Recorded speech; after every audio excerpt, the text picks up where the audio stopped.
Australia. A land of golden beaches, endless horizons, and cities that pulse with life. But behind the postcard-perfect image lies a reality few dare to explore. A reality shaped by rising youth crime, drug epidemics, and systemic inequality. Today, we are peeling back the layers and exposing the truth. We are ranking every Australian state and territory from the safest to the most dangerous, based not on perception, but on cold, hard crime statistics. And what we uncover will challenge everything you thought you knew about this country. From the quiet corridors of Canberra to the chaos of Alice Springs, this journey will take us through the heart of Australia's crime landscape. We'll explore the reasons behind the numbers, the stories that fuel the statistics, and the trends that could reshape the nation's future. So buckle up, this isn't just a ranking. It's a revelation. We begin in the Australian Capital Territory, home to Canberra, the nation's political nerve centre. With just around 5,000 offences per 100,000 residents, Australian Capital Territory stands as Australia's safest region. But why? Canberra's compact urban design allows for efficient policing. High education levels, low unemployment, and a relatively affluent population contribute to a stable social environment. But even here, shadows are creeping in. Cybercrime is rising, targeting both individuals and government institutions. Domestic violence reports have increased, not necessarily because of more incidents, but due to improved awareness and reporting mechanisms. Australian Capital Territory's strength lies in its proactive approach, community policing, mental health support, and early intervention programs. But experts warn that complacency could be dangerous. As digital threats grow and social pressures mount, even the safest region must stay vigilant. Next, we sail south to Tasmania, the island state known for its untouched wilderness and slower pace of life. With an estimated 5,500 offences per 100,000 people, Tasmania ranks just above ACT in safety. But beneath the serenity, trouble brews. Hobart and Launceston have seen a rise in property crime, particularly theft and burglary. Drug-related offences, especially methamphetamine use, have surged in rural areas. Tasmania's isolation makes it harder to combat drug trafficking, and its aging population presents unique challenges in law enforcement. Yet, Tasmania's tight-knit communities and strong local policing have kept violent crime relatively low. The state is investing in youth outreach and rehabilitation programs, aiming to prevent future spikes. Tasmania may be small, but it's resilient, and determined to stay off the national crime radar. We now move to New South Wales, Australia's most populous state.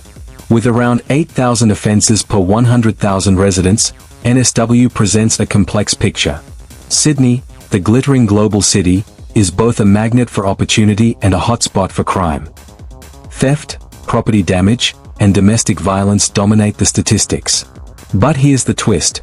NSW has seen a slight decline in prosecutions over the past few years. Is crime actually falling, or are fewer cases making it to court? The answer isn't clear. Western Sydney suburbs are grappling with youth crime, driven by economic stress, school disengagement, and social media-fueled bravado. Repeat offenders are becoming more organized, and police resources are stretched thin. NSW is investing in technology, facial recognition, predictive policing, and AI-driven surveillance. But critics argue that without addressing root causes like poverty and mental health, these tools are just band-aids on a deeper wound. Heading west, we arrive in Western Australia, where the crime rate hovers around 6,200 offences per 100,000 residents. Perth, the capital, is a city of contrasts, gleaming skyscrapers on one side, rising drug crime on the other. Western Australia has become a methamphetamine epicenter, with rural towns like Kalgoorlie and Geraldton hit hardest. Drug-related offences account for a significant portion of the state's crime, and the ripple effects are devastating: family breakdowns, theft, and violence. Yet, Western Australia also boasts one of the lowest overall crime rates in recent years, thanks to aggressive policing and community engagement. The state's vast geography makes crime harder to track, but also harder to contain. WA is winning some battles, but the war on drugs is far from over. Developing trends include a rise in organized crime, particularly in ports and mining towns. The state is also seeing an increase in cybercrime targeting small businesses and remote communities. In South Australia, The crime rate sits at around 6,396 offences per 100,000 residents. Adelaide, the capital, is often seen as peaceful and cultured. But beneath the surface, property theft and domestic violence are rising. Drug-related crime is also a major issue, with meth and prescription drug abuse fueling a new wave of offences. What makes South Australia unique is its silent struggle. Crime here doesn't make headlines, but it's growing steadily. The state government is investing in mental health services and early intervention, but critics say more needs to be done.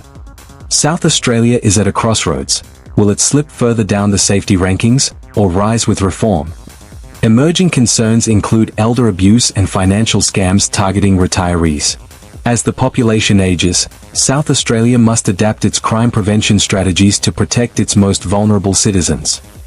Now we enter the danger zone. Victoria, with a crime rate of around 6,912 offences per 100,000 residents, is facing a youth crime crisis. Melbourne, the cultural capital, is also the epicenter of theft, shoplifting, and car-related offences. The Melbourne CBD alone records over 20,000 offences per 100,000 people, making it one of the most dangerous urban zones in the country. What's driving this surge? Experts point to economic stress, school disengagement, and social media-fueled gang culture. Youth offenders are not only increasing in number, they are becoming more brazen. Repeat offences are common, and rehabilitation programs are struggling to keep up. Victoria is responding with tougher laws, more police, and controversial measures like youth detention expansion. But critics argue that prevention, not punishment, is the key. The state is on edge, and the next few years will be critical. Developing trends include a rise in cyberbullying-related assaults and coordinated retail thefts, often live-streamed for online clout. The digital age is reshaping crime, and Victoria is feeling the impact. In Queensland, the crime rate has exploded, reaching up to 19,050 offences per 100,000 residents in cities like Townsville. Cairns and Rockhampton are not far behind. Brisbane, the capital, records around 7,850 offences per 100,000. Youth crime is the dominant narrative. Groups of teenagers, some as young as 13, are responsible for a wave of car thefts, break-ins, and assaults. Social media has become a platform for bragging about crimes, fueling a dangerous cycle. The state government has launched crackdowns, curfews, and even GPS tracking for repeat offenders. But critics say these measures are reactive, not proactive. Queensland is in the eye of a storm, and the forecast is grim. Emerging threats include gang recruitment via TikTok and Instagram, and a rise in vigilante justice, citizens taking the law into their own hands. Queensland's crime landscape is volatile, and the consequences could be long-lasting. And finally, we arrive at the top of the list, or rather, the bottom. The Northern Territory is Australia's crime capital, with a staggering 37,955 offences per 100,000 residents in Alice Springs alone. Darwin isn't far behind, with 13,685 offences per 100,000. What's going wrong? The Northern Territory faces a perfect storm of social disadvantage, alcohol abuse, and systemic neglect. Over 50% of assaults are linked to domestic violence. Aboriginal communities, which make up a significant portion of the population, are disproportionately affected. Youth crime is rampant, with towns like Palmerston reporting that teenagers are responsible for over 70% of break-ins. Alcohol-fueled violence is a daily reality, and mental health services are stretched thin. The government has introduced alcohol restrictions, community patrols, and cultural rehabilitation programs. But progress is slow, and the challenges are deep-rooted. The Northern Territory is not just a crime hotspot, it's a national emergency. Developing trends include rising suicide rates, increased incarceration of Indigenous youth, and growing distrust between communities and law enforcement. The Northern Territory's future depends on reconciliation, investment, and radical reform. Across Australia, crime is evolving. Cybercrime is rising, with scams, identity theft, and ransomware attacks becoming more common. Domestic violence is increasingly reported, thanks to awareness campaigns, but the numbers are still alarming. Youth crime is the most urgent trend, especially in Queensland, Victoria, and the Northern Territory. Social media, poverty, and disengagement are fueling a new generation of offenders. Governments are responding with mixed strategies, some punitive, some rehabilitative. Mental health is another key factor.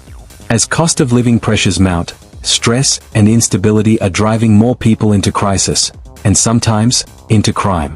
The future of crime in Australia will depend on how well these issues are addressed. Will we see a safer, more equitable society? Or will the cracks widen? Australia is changing. The crime map is shifting. And the stories behind the statistics are more important than ever. If you found this ranking eye-opening, share it. Talk about it. Challenge the narratives. Because understanding crime isn't just about numbers, it's about people, communities, and the choices we make.